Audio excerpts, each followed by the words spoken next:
Can you hear me now?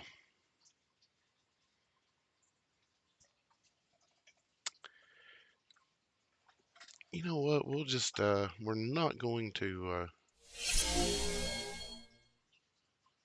just do this and mark it at the 7-minute mark.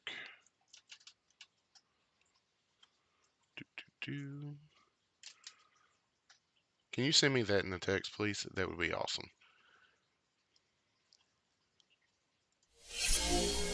Live from the Bald Wookie, it's the 82nd Legion. This is your captain, and tonight we're back with a build from the workbench. This time, it is the NES. I believe, yeah, everybody should be able to hear me on this go around. This is attempt 2. Attempt 1, we're going to edit out of it and post. If you was here, you's here. So go over a quick bit on the case mods that we have done so far to the factory NES case. Just the camera here just a little bit. And we have got about 2 hours worth of Dremel time in here as we went through and cut out supports and standoffs for the factory motherboard that was in here. And we also cut out the rigidity. Honestly, it was an expansion port slot because it was designed to have additional stuff attached to it from the Japanese version that we never got in the US. We done some 3D printed ports to go in the front to replace the factory controller ports. These will accept a USB. We're actually going to build those. We're going to wire those up on stream. On the back, we've done a bunch of cutting for an I/O shield. It came with a motherboard in this case. And we've also made clearance for our DisplayPort cable to pass through to the graphics card. Our power supply fan exhaust here, we've got a 3D printed part. It's actually currently on the printer that will clean up this gap right here. And over here, I'm trying to find some mic and audio ports to 3.5 millimeter jacks to go in over here. If not, I've got a panel printed that slips it all out. These pop out most of the time. You know what? Since it's an issue and we're live, we'll just go ahead and fix it. Holmes ain't playing games today.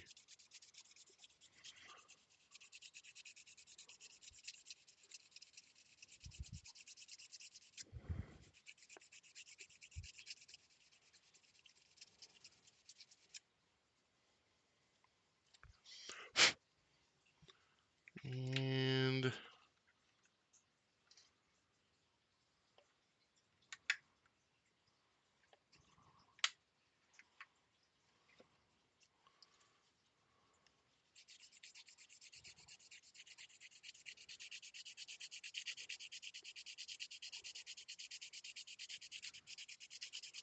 get a little aggressive with it this time.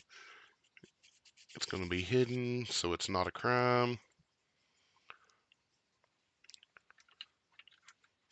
You know, sometimes it ain't what it looks like during the process, it's the final result that really matters. Hey, that fits a lot better. Perfect. The right amount of tension on both of those. We'll pop those out for now. Funny thing is, I have to build the cable and pass it through, or not. So we'll just take and cut it there and there. Kick that out. Those don't look terrible. And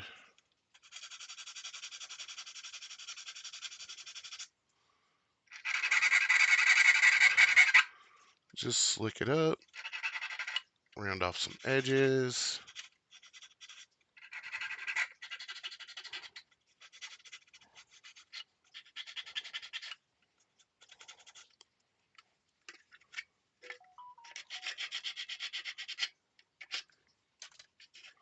And now we can just pass that cable through there just like it should be anyway.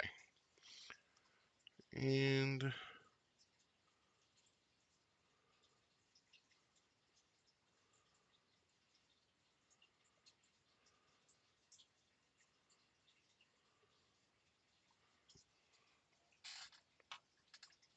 all right, now that we've done a little bit of casework here, we're going to set it off to the side for just a moment, and we're going to pull out the real star of the show, and that's this guy.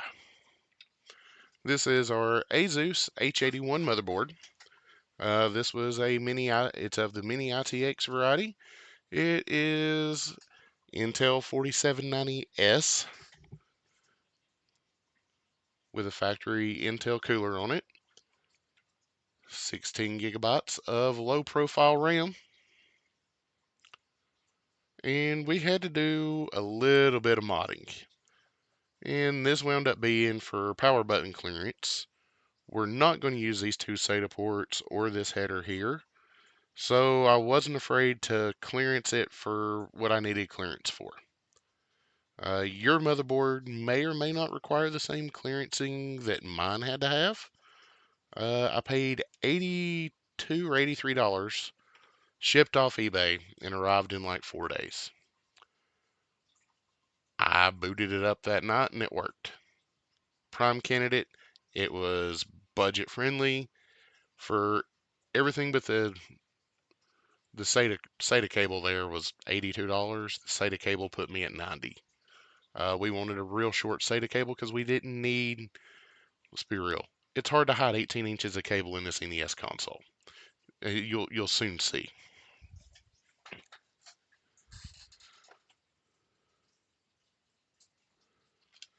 And then, oh, well, you know what? We'll go ahead and hit the next big star of the show. No, that's not you. But we done a bunch of modding to you as well. But that is our TF Skywind International 400 watt flex model 1U flex 400 power supply. This particular supply has cables that's your 24 pin, that is your SATA and CPU power. Now, I do want to custom build these, or I'm going to buy some pins, and we're going to shorten these cables up as to just remove wire clutter in this thing in the future. We'll go live when we do that as well. I like the fact that I'm trying to, in the effort of keeping everything neat and tidy, this was one of those things that it's a cool little project, and when you can custom fit your cables, it works out. I mean, everything just winds up cleaner. Everybody likes a clean looking system. But yeah, it's a $45 power supply. I picked it up off eBay.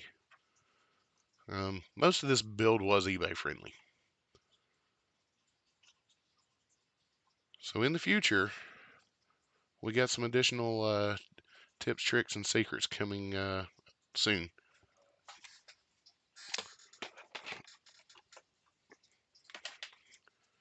And the rest of the goodies. We'll set our USB in one of our fan candidates. Not sure that it's going to be the one I use.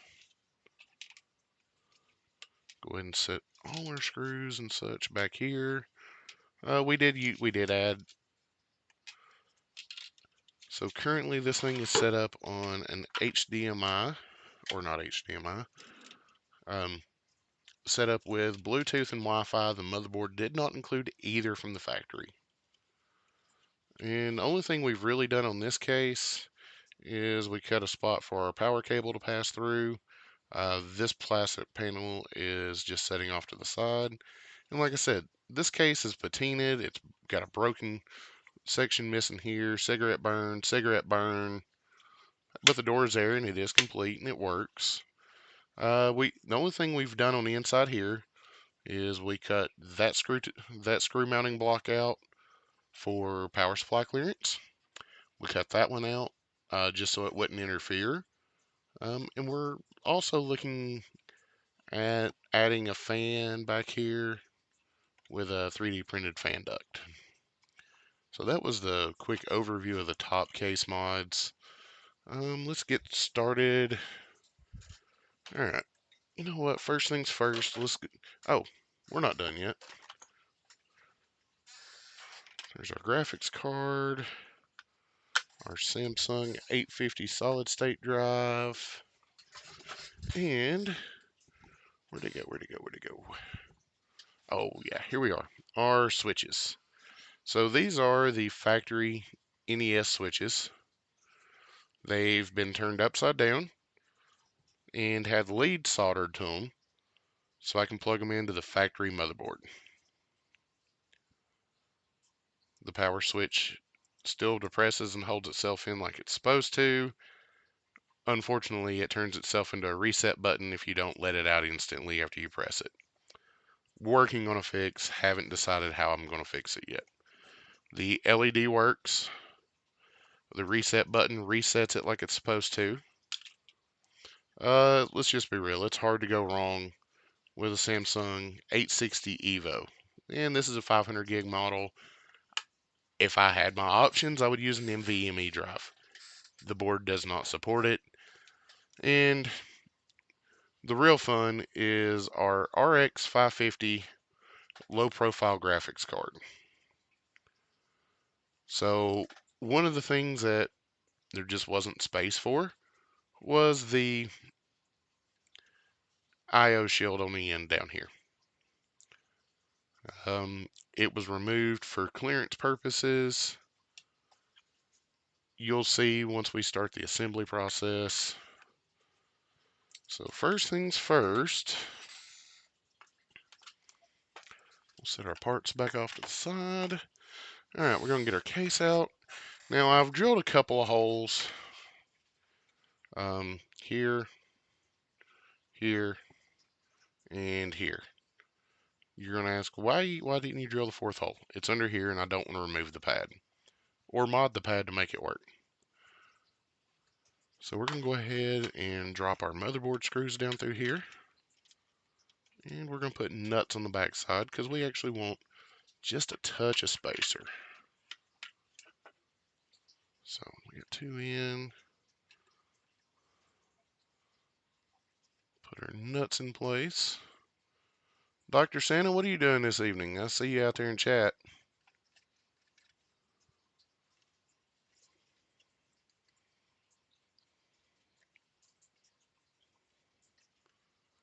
And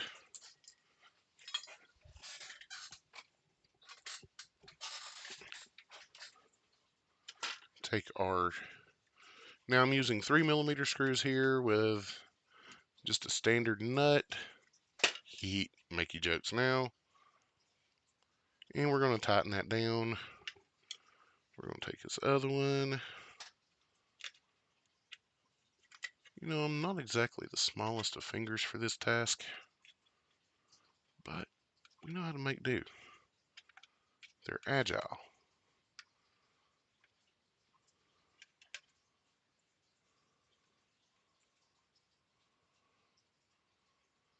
All right, that's number 2 and number 3. So we're going to leave, the motherboard winds up being trapped by the switches anyway. So that corner not having a screw, I am deeming okay. Yeah, you're getting a glimpse at some of the inner process of how this works and how I function with a desk that can barely be worked on. I mean, I've got parts and pieces laying on top of my keyboard for crying out loud. All right, now that we've got all those screws in place, we'll go ahead and drop the motherboard in. The screws are home for good. All right, this should, keyword should,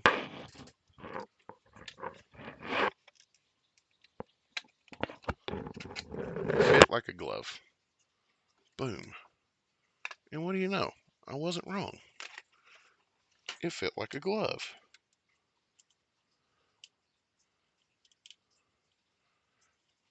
I have ideas for that, but it's going to be for not this. Um, you're going to like where that goes. Um, that's going to be a fun experience. And man, you know what? I'll just put those other two. I'll put those other two fasteners in place at the end because it's not going to be too terribly bad. All right. So next thing's next. We'll turn this around and we'll go ahead and put our power switch in. Since there's not much that truly interferes with it. All right, everything's in place. Grab our screw, grab our screwdriver.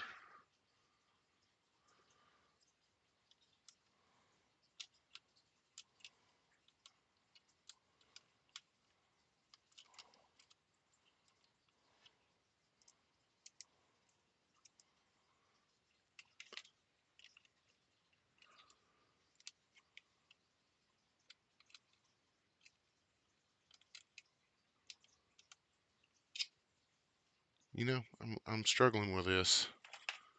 And there's a pair of tweezers on my desk. Folks, use all your tools. And that also is a good PSA for keeping a clean and tidy workspace. That is a killer PSA for keeping a clean and tidy workspace.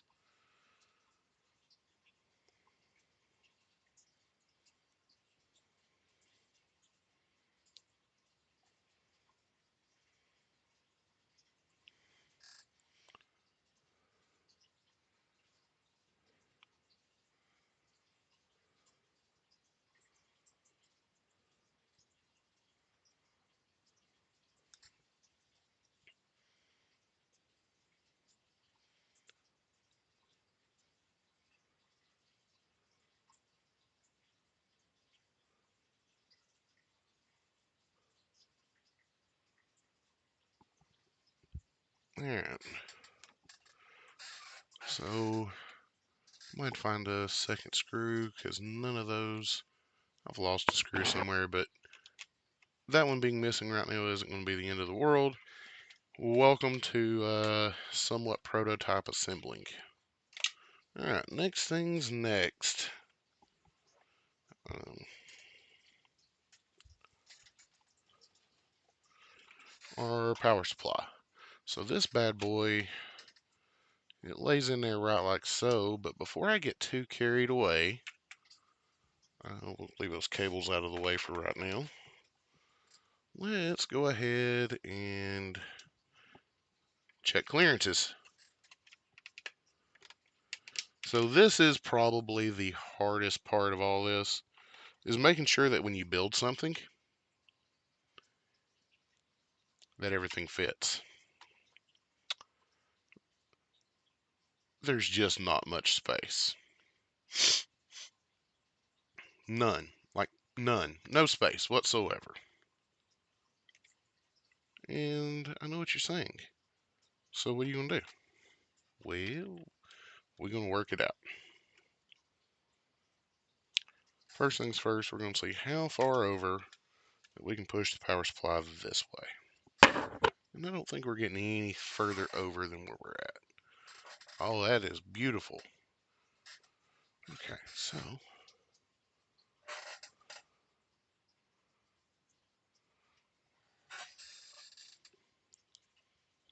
that's where that needs to reside. So let's, you know what? Let's just go ahead and put these together and see what we get. Worst case scenario is we don't get anything worthwhile. So we're going to set this out of the way.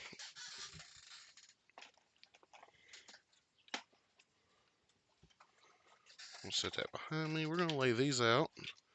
Boot our fan this way.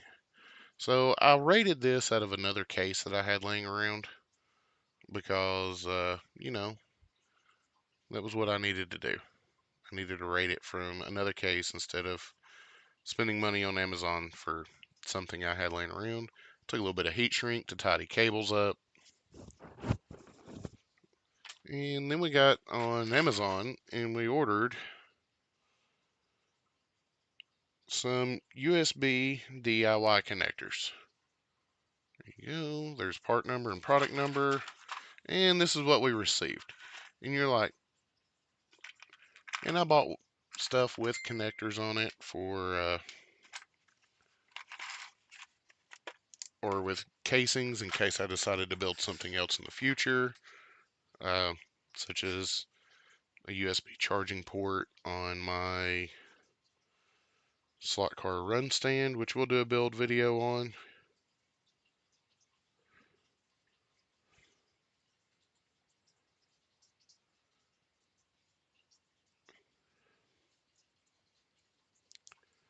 And we're going to do some USB port building.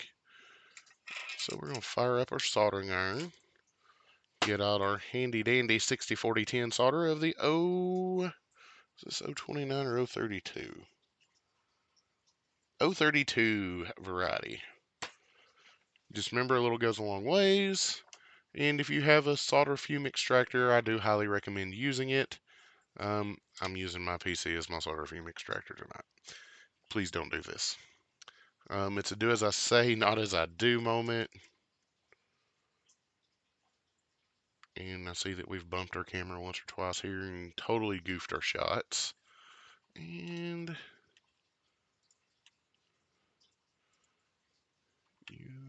USB 2.0 wiring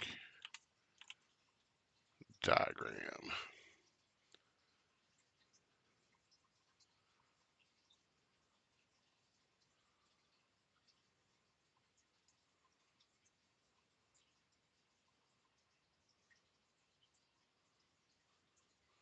So, sometimes these are numbered.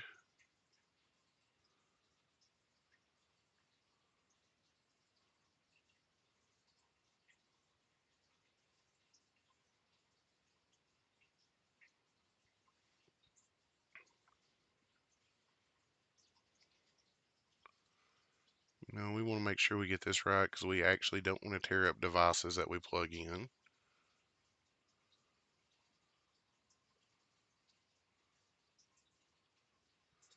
And if we look at it with the port,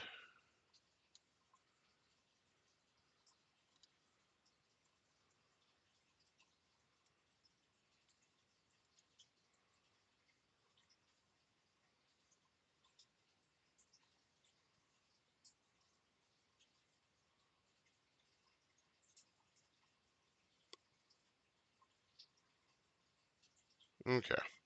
So when we hold it up and this is to the top, because we're using the female port here, the wire pin is 1, 2, 3, 4. You know what? Let's get something besides my fat finger to do this with. Okay, let's get something that everybody can actually see. That is pin 1, pin 2, pin 3, and pin 4. So pin 1 is going to be a red wire. Pin 2 is a white wire, which is your data negative. Red is 5-volt power. And green is your data positive. Black is your ground. So we're going to go ahead and lay both of these ports out on the workbench. Don't know where masking tape disappeared to.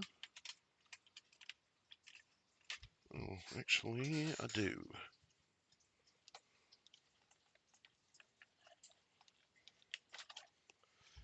And this is a neat little trick that I learned a while back. We're not going to solder on our mat, or better yet, we're not going to solder on anything. We're going to pull out our trusty hands of helping. Still trying to figure out exactly what they're helping because it ain't me seeing. And so we're going to hold this the right way.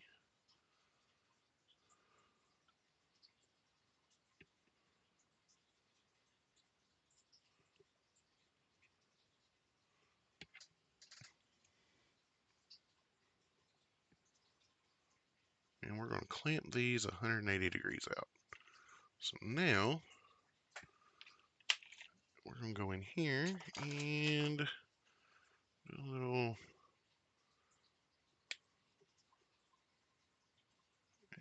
we're probably, yep, no, we need more on that one. I'll be right back. I gotta go grab a knife because I was using it in a different room.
Well, ain't nothing quite like walking out and finding out that your 3D printer has decided to quit printing.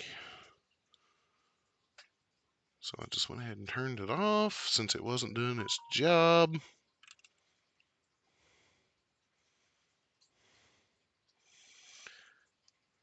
And you know, that's probably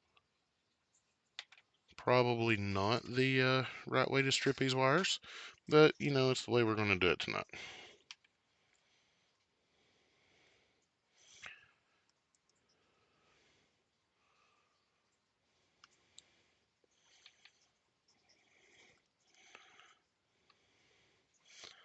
So we've exposed a little bit of additional wiring here. Pull back the shielding.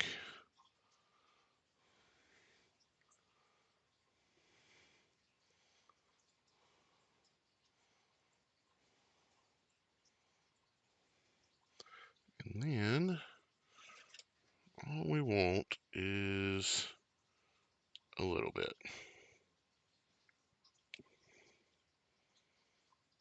And because we got the soldering iron up, we'll do it that way. Do one at a time.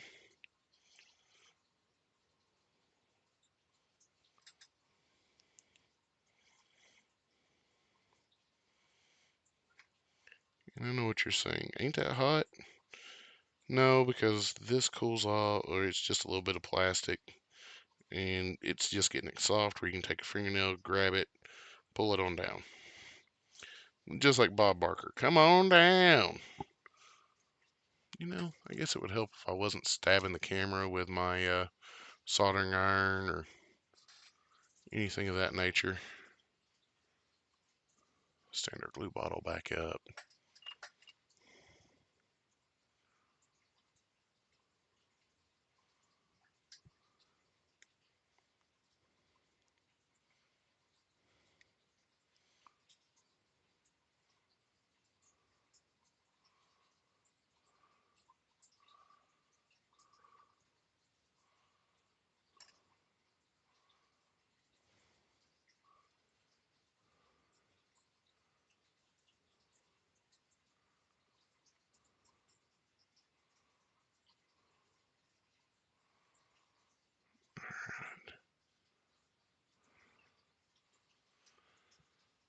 Man, there's no need to be tool envious over here. I've owned probably a half dozen sets, and this particular set was a Christmas gift. All right, so now that we've got wire stripped back on everything, we're gonna make sure all of our wires got a good little bit of solder on them here in just a second. You know what? For right now, we'll set that port off to the side. Do that.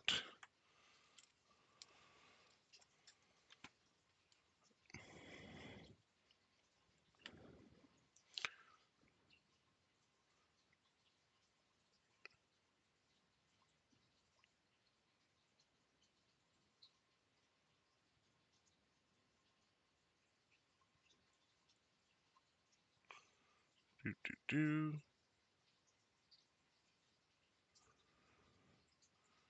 And Dr. Santa,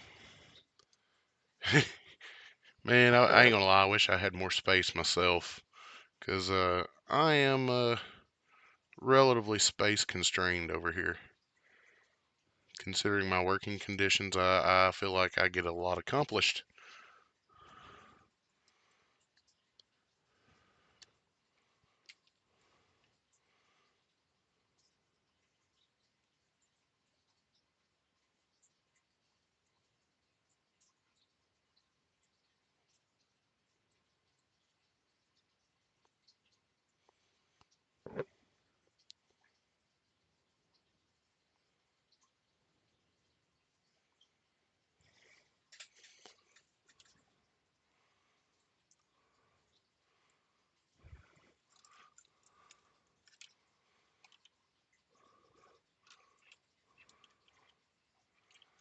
You know what? I may be getting old, and I may be getting blind.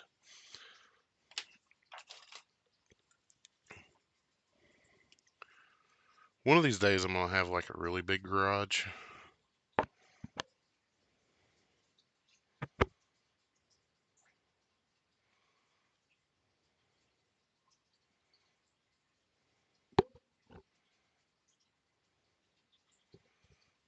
One of these days.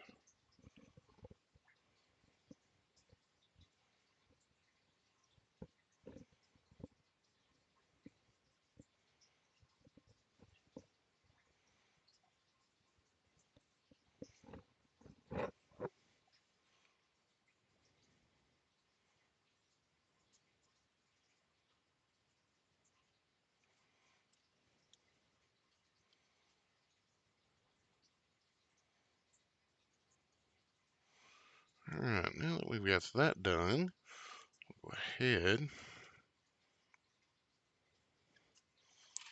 and tin our pins.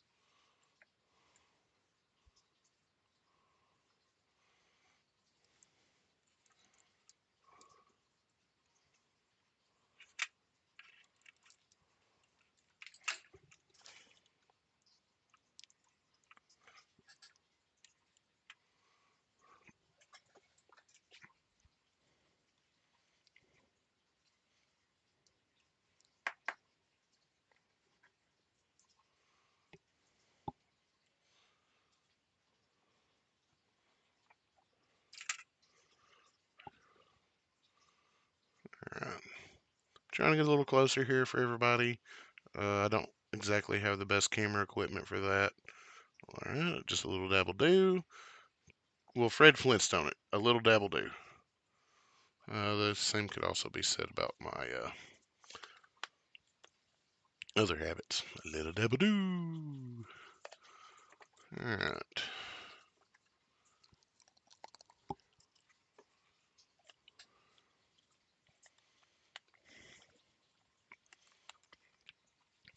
So now that we have that set, I'm going to take this and hold it right like so. Nope, we're going to flip that over 180. And let's do some solder work here. And our pin colors, as we needed them, are red, white, green, black. So we're going to go ahead and lay everything out in that order. And before we do that, we're going to reach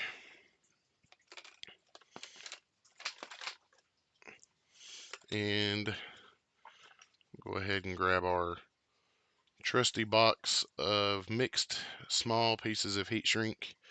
There's better options out there than what I've done. You can buy it in bulk a lot cheaper. This just works for some of the small projects I work with. And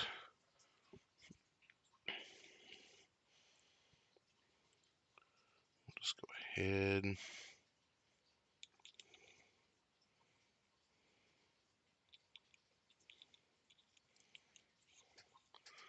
Yep, perfect.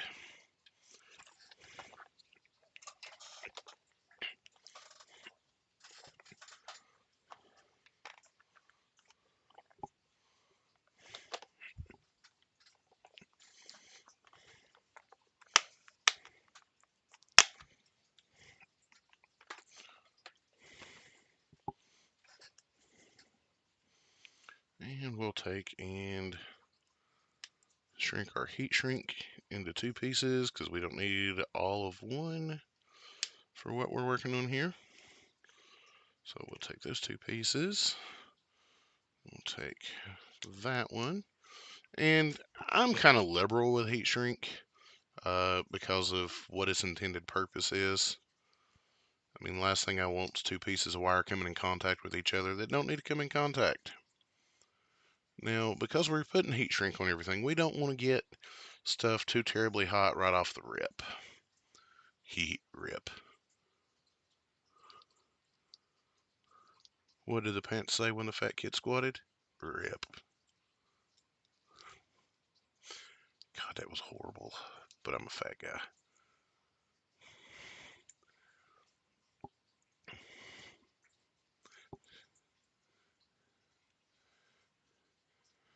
Yeah, 30-year tool collection will do that to you, though. Okay. So, I guess we'll start with this port. Reach in here.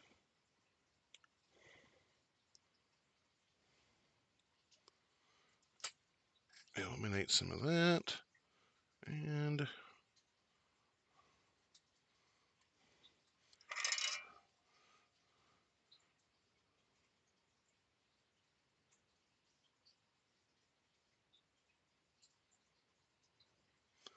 alright, first wire is soldered. So we're going to take,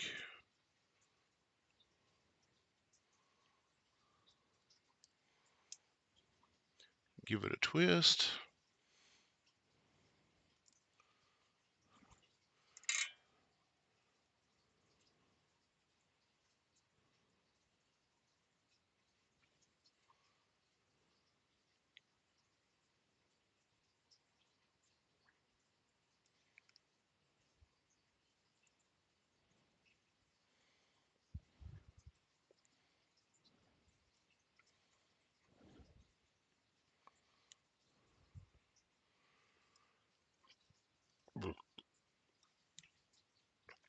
And with this connection here,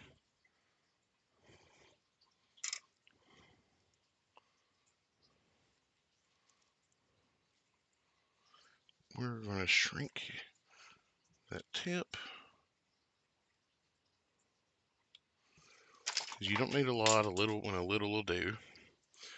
That's what she said.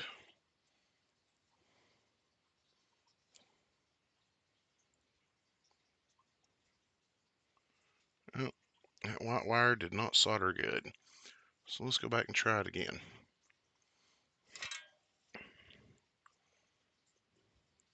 Seeing that.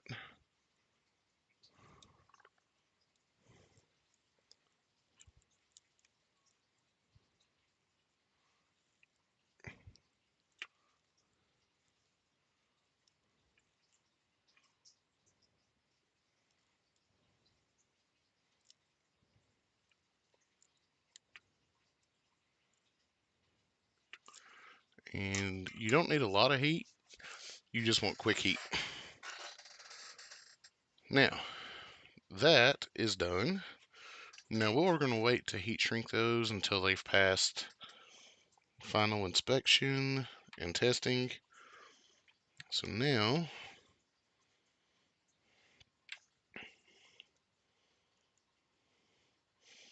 and I worked from 4 to 1 because it made some of these pins that much easier to deal with. All right, so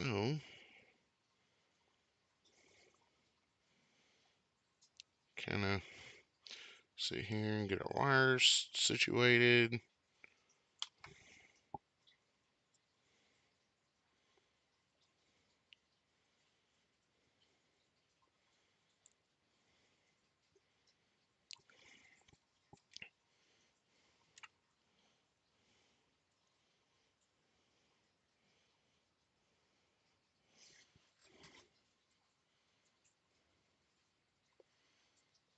All right, awesome. And let's go ahead and tin our connector. Hey, you. How about you just go like right there? That'd be great. Yeah, if you could just move out of my way, that would be great.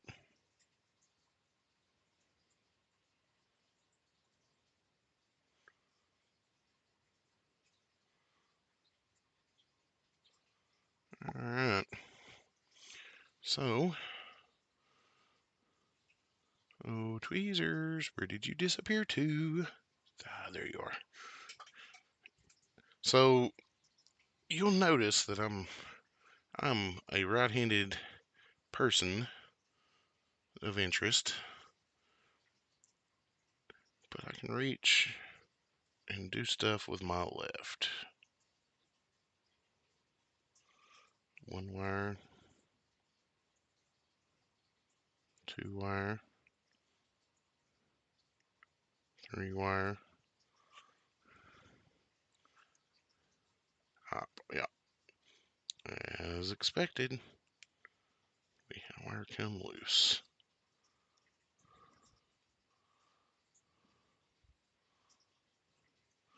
Now I am using a pair of fine point angled tweezers, but I'd say about any pair of tweezers would do the trick here. You gotta have the exact tool, and this just makes it easier for me. Voila! 2 USB ports are soldered together. Give that just a moment to cool. Go ahead and pop that bad boy out. But guess what? I did it. I totally did it.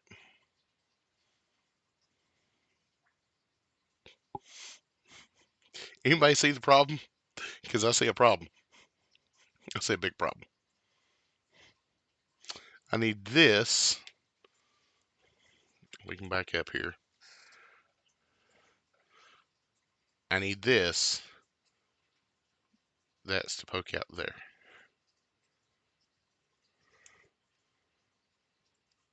That won't clear the power supply.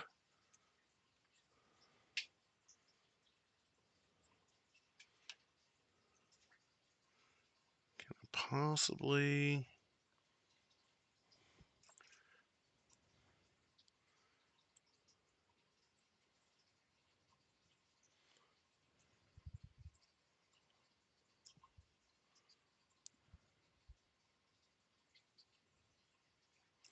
You know what? We're going to see.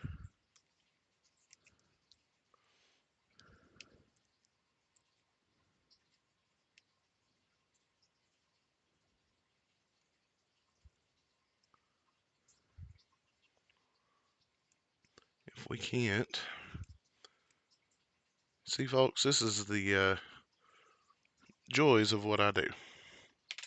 Sometimes you goof up.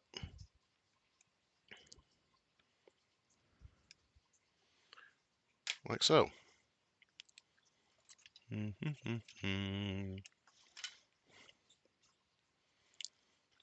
Well, what we're going to do is remove the casing, pass the inner assembly through here, push the tabs back down on the casing, and then push the casing back in place. So yeah, that's exactly what we're trying to do. I mean, I hope this just proves that mistakes are made.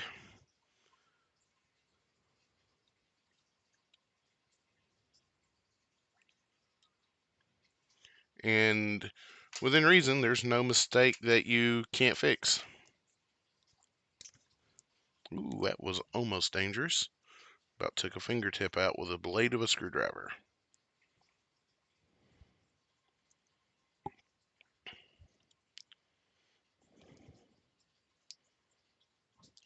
And, haha, you know what? When we put that back together, we're going to put a touch of glue in there. And we're going to take these and kind of give them the old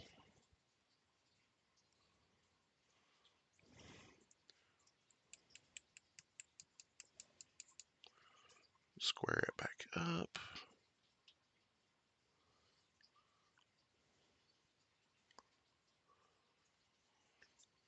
Close enough for government work. So now we'll take this, pass it through here, and this slides in right like so. Now we take our screwdriver,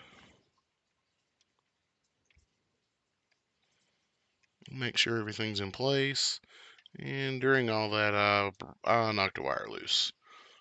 So we'll go ahead and fix that real quick.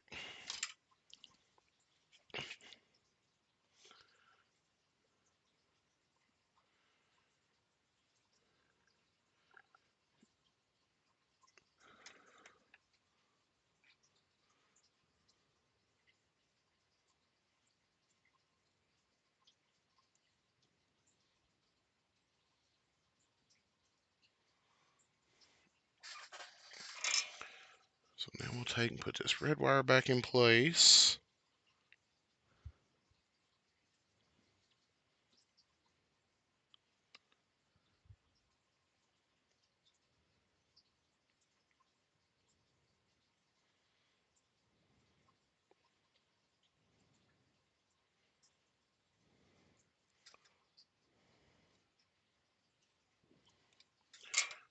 And voila, we now have a USB port assembled. I mean, we could almost make the Avengers assemble joke here, but no need to. And for right now, we're going to slide that up. And then we're going to slide that up over it for the time being. And slide that up in there, like so. And now, you know what? We got another USB port to deface.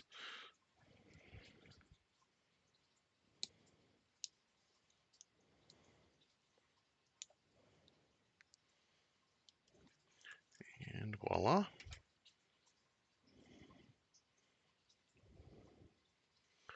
Well, we'll press those back together once we're done. Slide that in there right like so. There's that. Use our screwdriver. Press those back down in place. And now one thing that we want to make sure is that when we look at both ports, that both ports are facing the same direction. You know, I wouldn't want one port facing one way and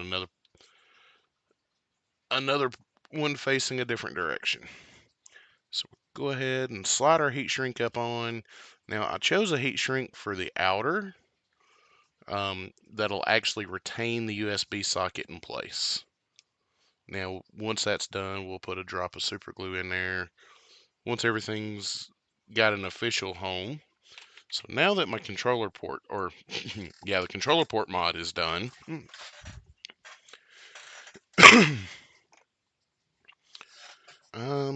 Man, as much as I want to test that, it's not feasible. Flame must be acquired. So I shall return in 30 seconds or less.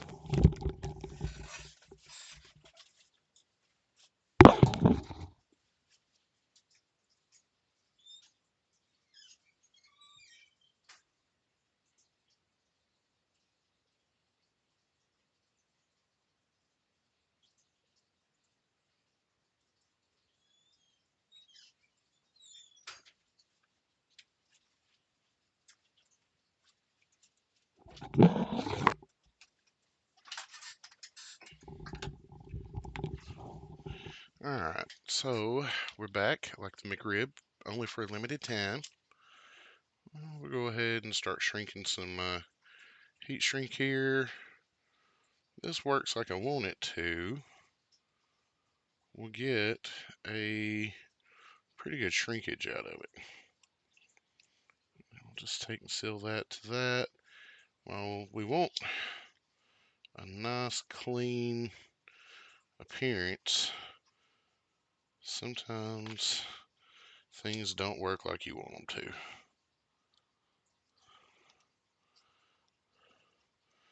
one thing we knew we needed was a good tight fit. That's what he said. Hee hee.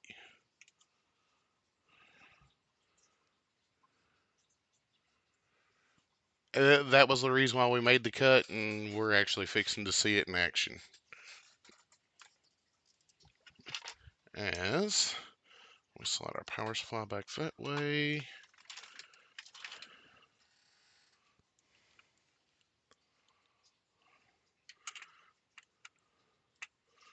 So that cut allows these to be passed through right like so. Figure out which one of these wants to go where, which is 1 and 2. Now, what we're going to do, oh, we haven't hooked any of that up yet. So we'll do that here in just a moment.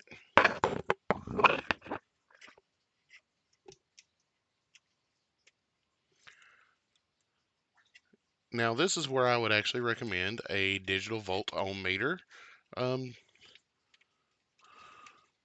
So you can test your work. Alright, so we're good on that, we're good on that. So now, reach in here,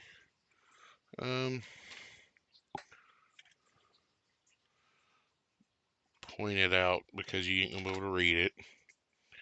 Up top is the power switch, or the power LED, which is our red light, our power switch, and our hard disk LED if we was using it. And then our reset button. So when we plug these in, I'm going to start with our LED, and we're going to catch the top pin. And I know some people are going to go back and watch this in the future and they're going to go, why are you using tweezers? For your viewing pleasure. Because you can watch fat fingers, but why? And now all of these, I use connectors that was labeled out of a different PC. These connectors are available. They're a DuPont pin connector with like a 2.4 millimeter header. And the way these are set up is all the wires tuck nice and neat right up here around this post. So they're cable managed out of the way. So now those are done. Those are done. Lay our tweezers back over here, and come on. Let me put that in there. Okay. Well, next thing's next. We'll do this because I don't want to fight this much more than I have to.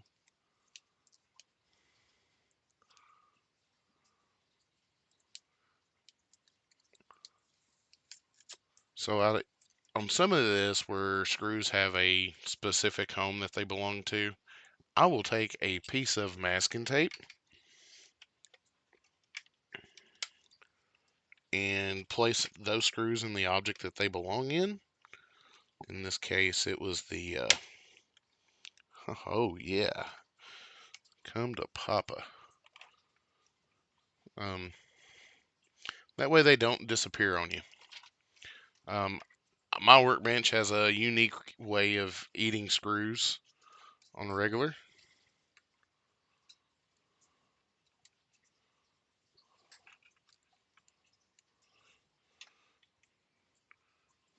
I'm trying to watch what's going on screen while I'm really building this through the computer. Alright. So what we've done is we've now got our USB ports in a permanent home and secured, which is one of the last details I needed to fix. And I'm going to print some ends to go on USB cables. um, that look like that just slide over a normal USB cable. Okay. So now that that's done, and that's in place and slid all the way over that way, let's go ahead and wire the power supply. Now the power supply winds up getting trapped between things. So we're going to start at the bottom and work our way to the top. And the first thing that gets plugged up is our 4-pin power for the CPU. And because it's the hardest of all of them to get to, we'll go ahead and there we go. So what we do is we've got all our wires. They tuck down. Oh, wait. That's right. Those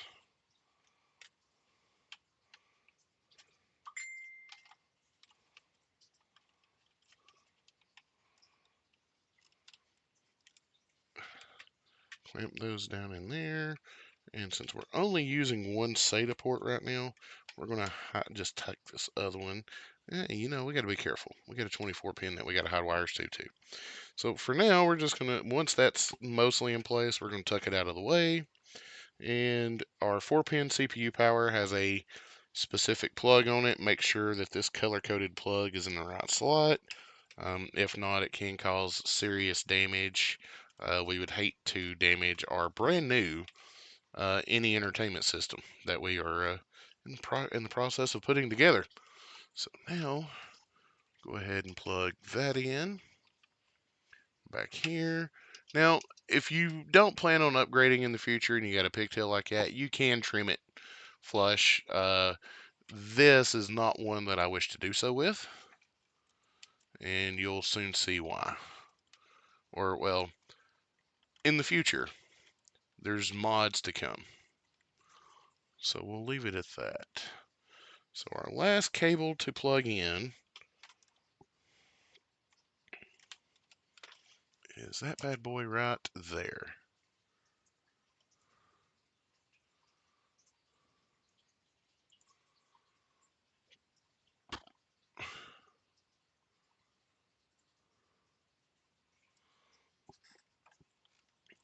And now,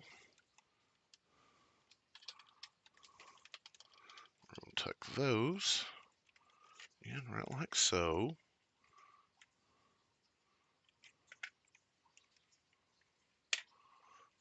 And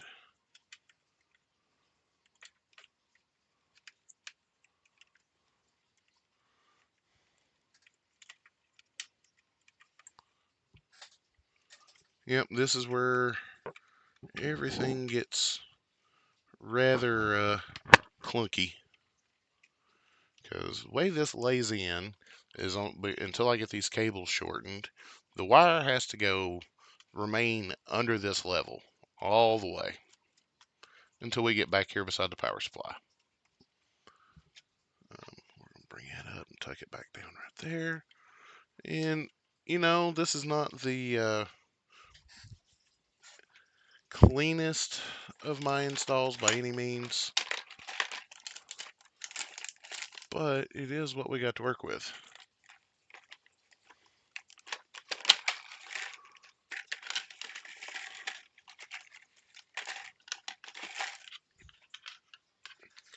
So, alright, all our power's in place. That is routed to where it'll do its job. Go ahead and drop our video card in. Make sure it's secure. We'll pull that back out when we put our last two missing fasteners in place. And take this, plug in our SATA power. Maybe. Oh, you want to be that way about it. I see, says a fat guy.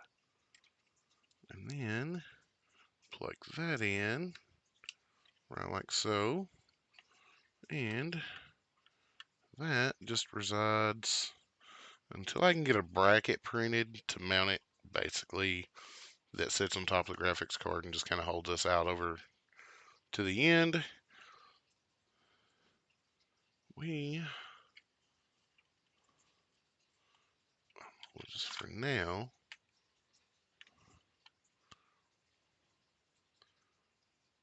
you know what?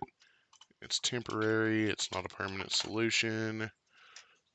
But I want this to kind of be held down and out of the way. See, this is, like I say, this isn't, I said 90% build.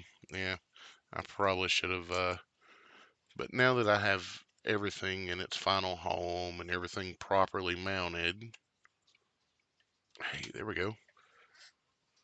That's not proper, but it's mounted. Beggars can't be choosers. Winners can only be winners.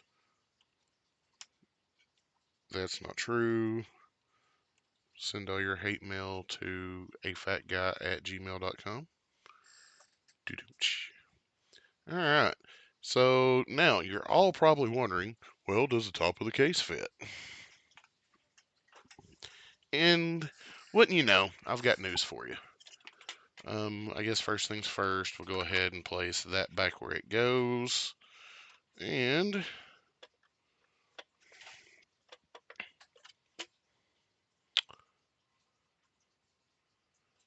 it's Dremel time. I'm not messing with it tonight.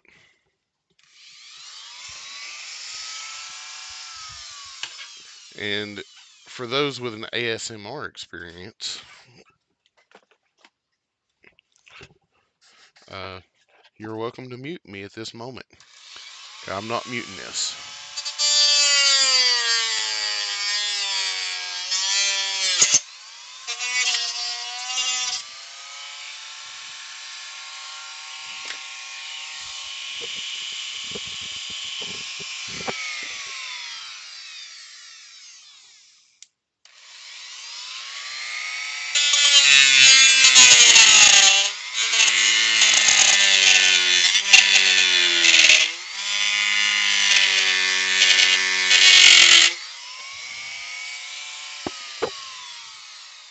Well, I either have a connection going south or a Dremel tool that's dying.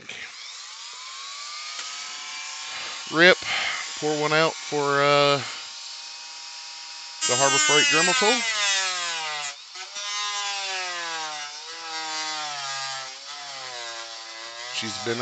She's been a good one to me.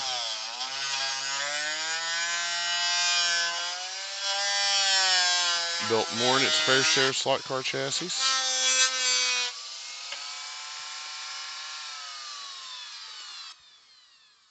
All right, Dremel, I don't need but like a couple more minutes out of you, and you can die peacefully.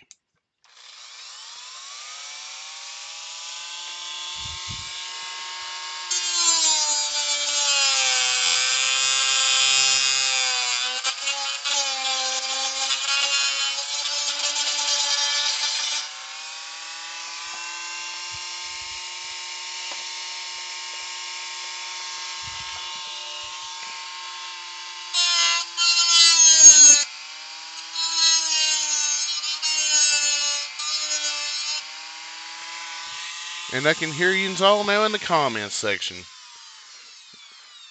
Oh no, he's cutting on an OG 1985 NES case. Yeah, and I don't care. I took what was deemed a dead console and revived it. We're going to actually build something out of the guts that came out of this thing. So just be patient with me. We got goodies coming in the future. Got lots of goodies coming in the future. And you know what? There's a lot more there that I need to remove.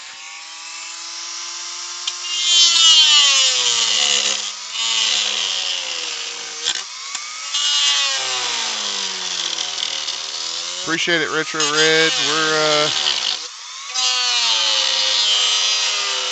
We're getting there.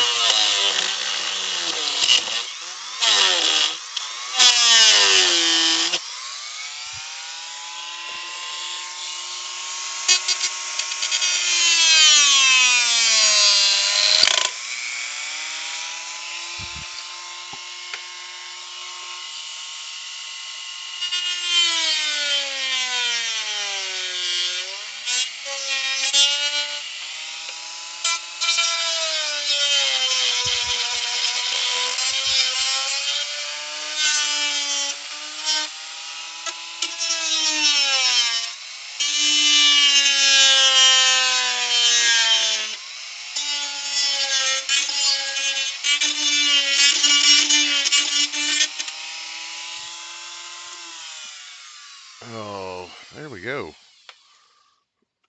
Alright, let's do a little cleanup here.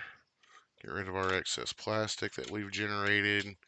Keyword is on excess, just like I like to live, in excess. God, how many more bad references are we going to get this stream? Alright. A little more trimming, a little more scraping. And, you know, there's plastic that hides these crimes. That's what makes it that much better. That, I mean, is it really a crime if it was hidden and it was intentional? If I could go to jail for cutting plastic, I'd be in there for life. Alright.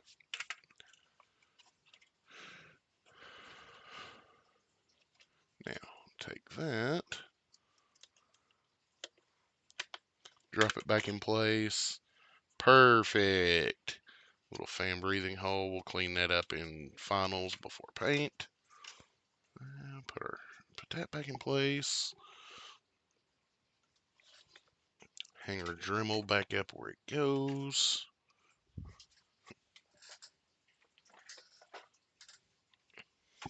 And there's that. And, you know, I don't need you in there, piece of plastic. Not like that.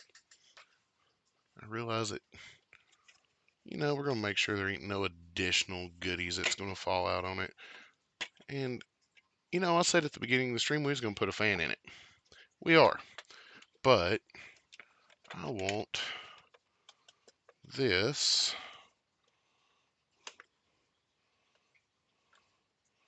So the case, the top fits. It does. Problem is, there's like a 1/4 inch gap that wasn't there from the factory. So you're going to go, oh no, but the top really didn't fit. Well, if I'd used something besides a flex ATX power supply, we wouldn't have that issue. I've already cut and leveled as much in here as I can to get what we need out of it. But I see some additional areas to clearance, and we're going to go ahead and do it. Pair of flush cutters for the win.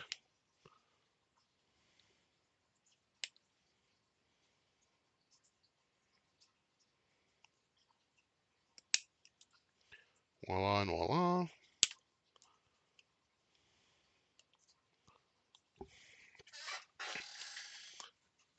And now,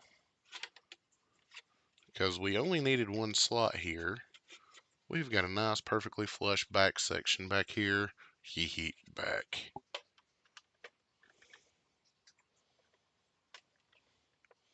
So now, there's that.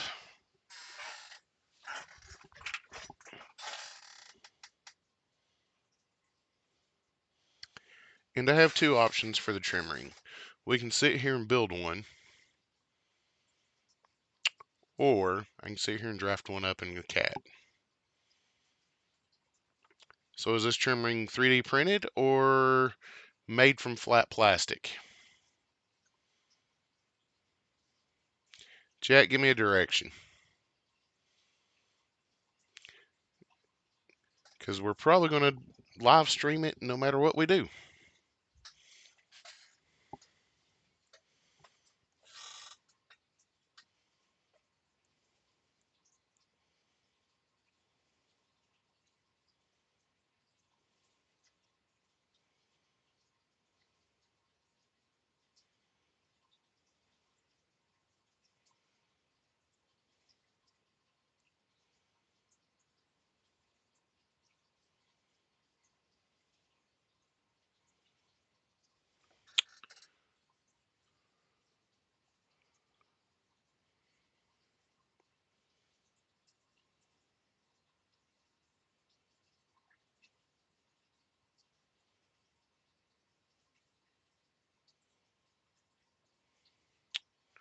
Yep. Tell you what, I'm going to go grab the potential 40mm fan candidate. We have this big 80, but let's be real. Where am I going to mount this? that's got sufficient space, and if we can be real, it's almost as tall as the entire case anyway. When this thing is in use, I do open the front door for ventilation. Really, it's that's kind of tricky to say on that one, Dr. Santa, on which option is better. It's which skill set do I get to use? One is how straight of a line can I draw with a X-Acto knife blade down the edge of a ruler at precisely 250 thousandths wide. Sounds like just an absolute blast, which I'm capable of. Or the other one is I sit here with a ruler, I take measurements, and I play in CAD for about 20 minutes. And then we end the stream after we fumble with this fan for a few more minutes. But I do see about where, if I put a fan in it, I think it's going to sit right here and exhaust out back here. And we'll exhaust it out of the top like right up here. You know what? Let's go grab a 40 millimeter fan in the vent that we found on Tinkercad, or not Tinkercad, Thingiverse, and see what we can do with it.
Yep, my cat will probably win out here on that. Alright, so now, since this fan and adapter, alright, so what we're going to do is we're going to take and just tape that in place.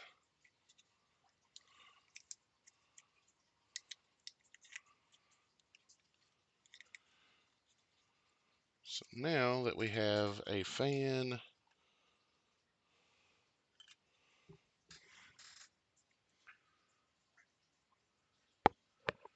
okay, so I actually got a little bit of wiggle room here.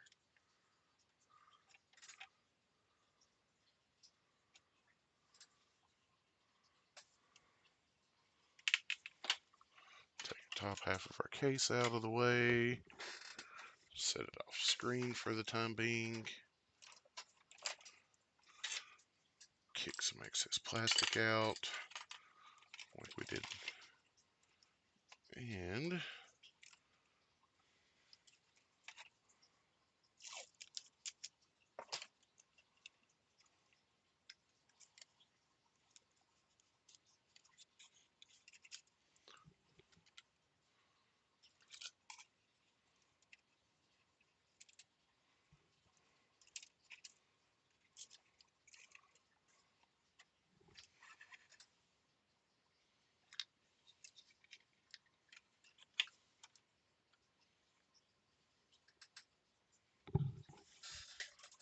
Nope, that ain't gonna fit. I mean, it would if it was condensed.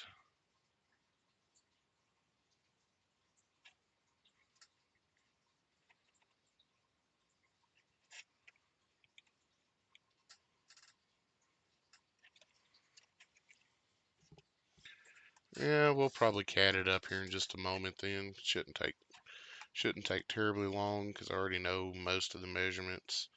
Everything's 40 thousandths thick.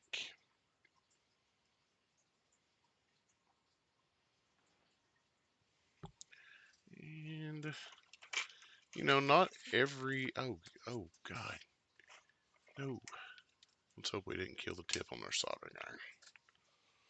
And not every task requires a power tool.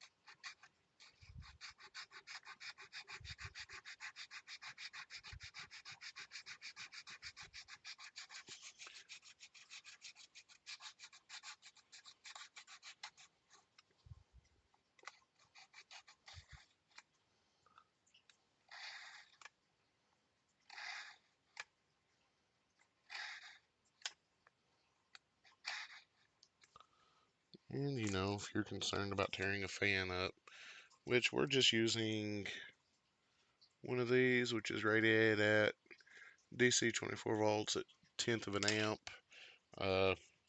Based on the testing I'm done, it works just fine at 12 volts. And actually relatively quiet. Now, will running the fan undervolted be the best thing for it? Probably not. But if it dies, we'll replace it with the appropriate Noctua 40mm fan. Which is on its way, just not here yet.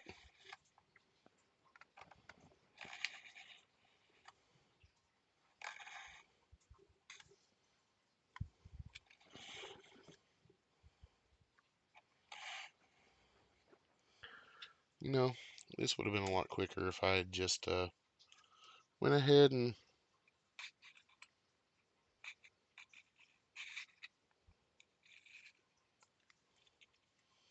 done what I should have done.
Oh, I might find some kind of music or something like that to put on here. Or put an earbud in and listen to it elsewhere.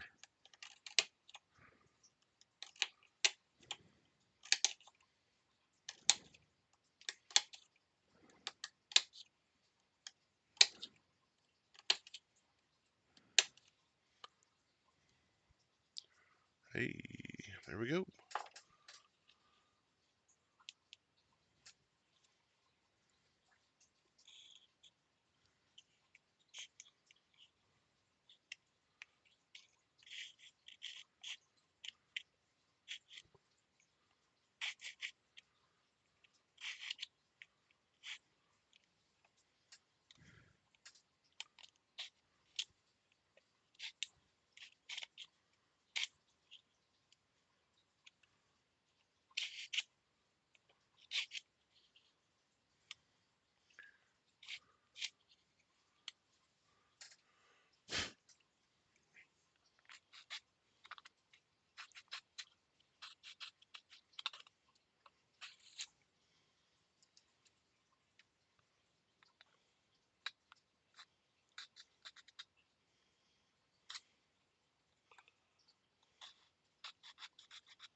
Perfect.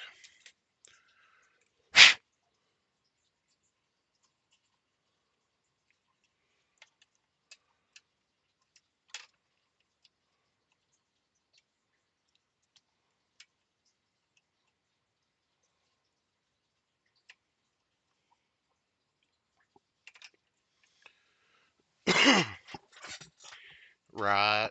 I can agree with either of those. I'm gonna see what I can find for royalty-free 8-bit and go from there. Because that would be cool.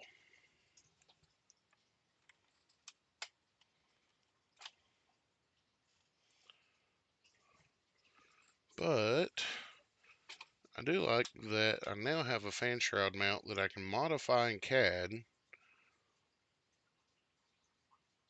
and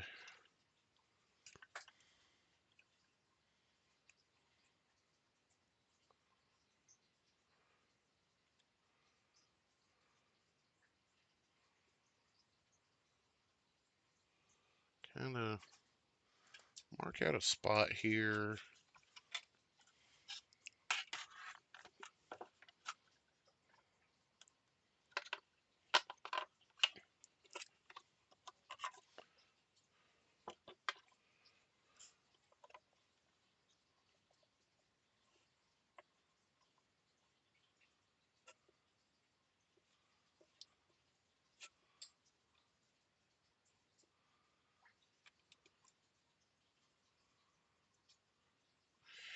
It could, but I'd, I'd rather it vent out the back,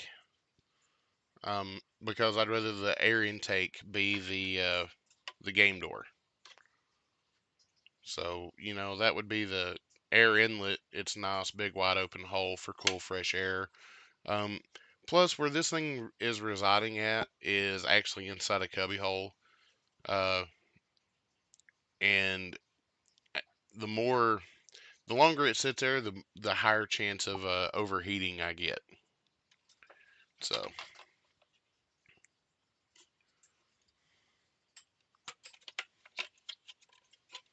now we'll take that.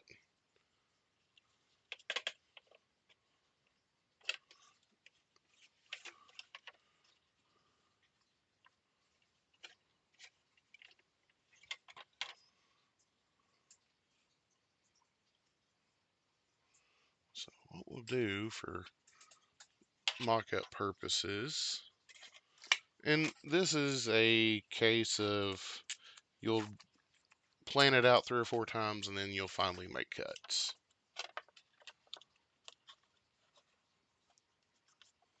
So there's that.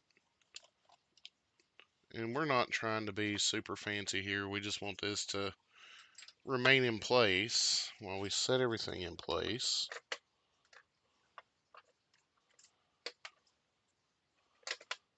And that resides right like that. So something that we ain't seen much of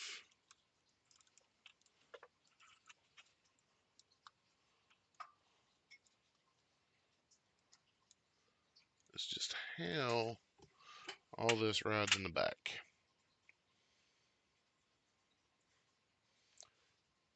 So with everything where it belongs, we'll put our piece of trim back on back here.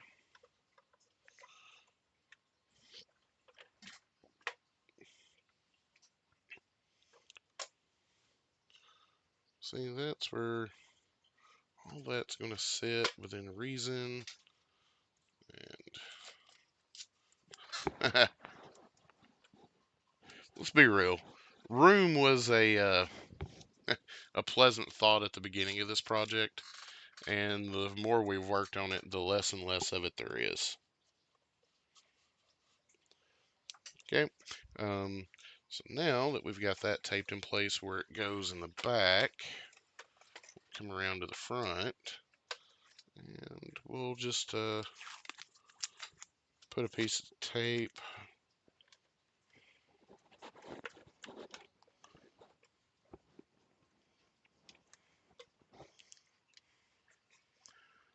in right like so. So if you're kind of curious, what we're working with here.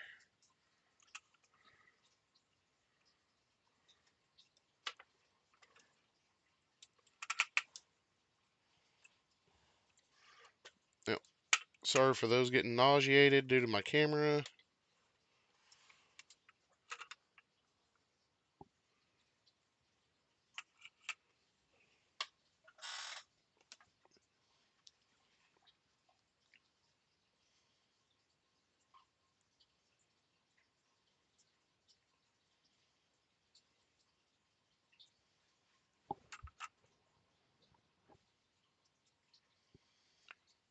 So that fan, where it's at, looks like it's going to clear.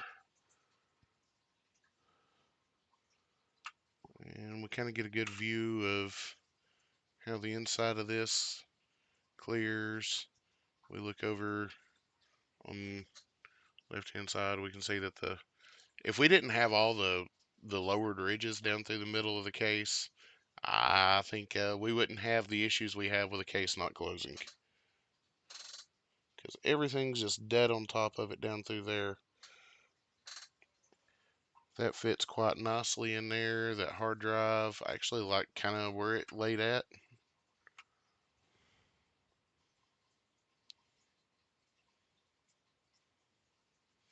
See the GPU, and that we got just a smidge of clearance in there. I'm going to say 1/4 inch or less. Which, the GPU is kind of where I considered the top of the case.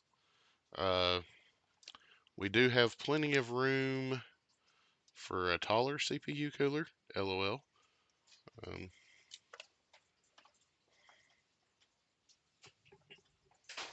but I think we're going to call it right there for the evening. And we'll come back and draw a bunch of stuff up in CAD on the next episode of the NES. Um, now we know, and we'll come back and then we'll complete a few smaller details, such as mounting the fan. We're going to go ahead and get our fan mount reprinted. And I may try and put a slightly bigger vent on it than what's there.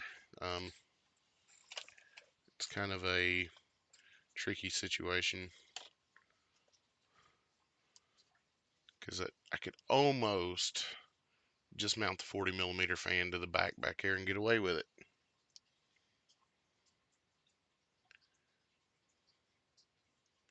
Which would give it a lot more airflow on an outtake. So,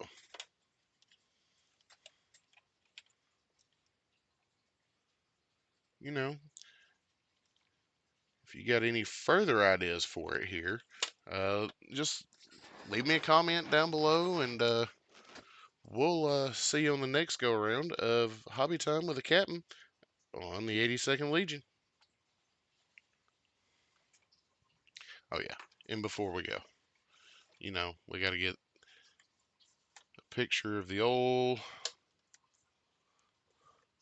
everything assembled type situation. We're gonna blue tape it to kind of keep the case together. Or, I've already outroed this once, and we're still working. That's unfortunately how these projects go. So I'll turn that over right like so, and we're just gonna drop a couple of screws in the old case.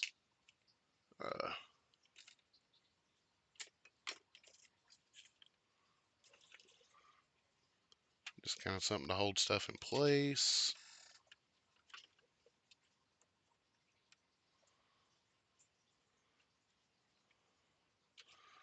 Not trying to make anything super fancy. Just kind of want it all to mix together and mesh.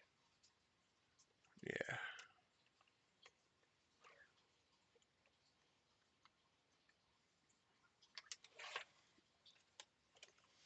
And we'll throw a third screw in there for all the giggles, because it's on the power supply side.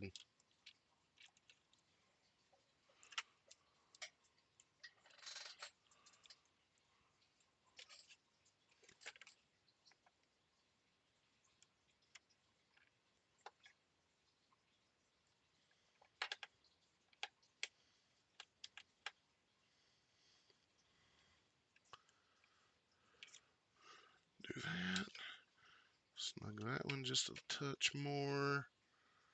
And then we'll round up the rest of our K-screws when we come back to complete this project on the 82nd Legion. You know,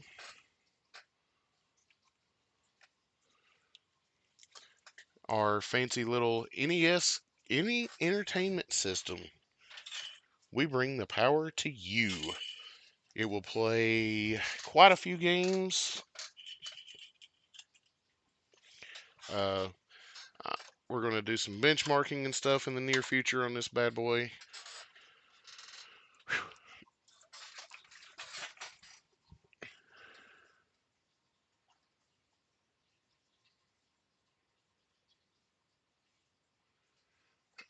There's a few NES builds out there on the internet, Dr. Santa. I actually referenced one or two of them for parts to kind of get an idea where I needed to go. But the USB ports on the front, I'm really happy with how those turned out today. Once we get everything final situated there, those will be even better.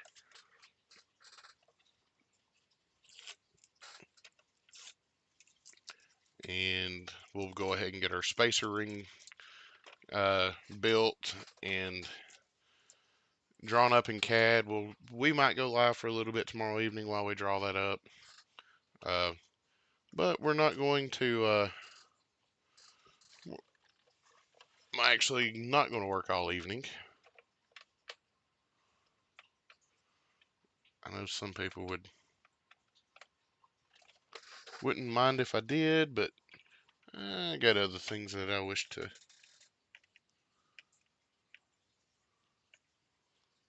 handle this evening. And because we just want to make sure that nothing does anything stupid.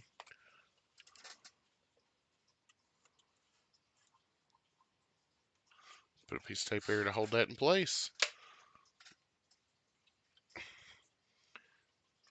Really happy with how most of this has turned out.